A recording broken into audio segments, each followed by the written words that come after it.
Uhulumeni waseMpumalanga usezwakalise ukukhathazeka ngesibalo esiphansi sabantu abathatha imishanguzo yaleli gciwane lapha.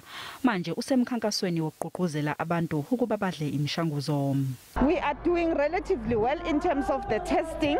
However, the initiation of the antiviral, we are not doing very well because our target is 90%. As things stands, we are standing at about 87%. Uthembi Nkomo usephile naleli gciwane iminyaka engaphezulu kwama-20. Uthi ukudla imishanguzo yikho okumsizile. TB and HIV are married, but they work together.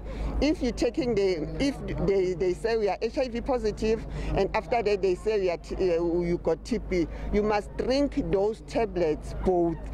eNorthwest izakhamuzi zifuna kuhlakazwe umkhandlu we-AIDS kulesi sifundazwe. Zithi lo mkhandlu awuzeseki izinhlelo zabantu abaphila naleli gciwane. We have got no confidence in the provincial government to hold World AIDS Day or to speak about it.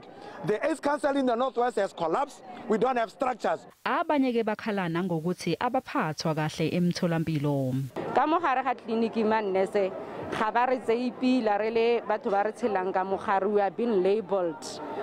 Umnyango wezempilo Western Cape uthi ungalingani ngokwenhlalo ungasebenzi kanye nodlame oluyamene nobulili kuseyiyona inselele enkulu ekulweni nalolu bhubhane. If we want to stop HIV like we want to stop COVID, we need to get to everybody. Nobody should be left behind.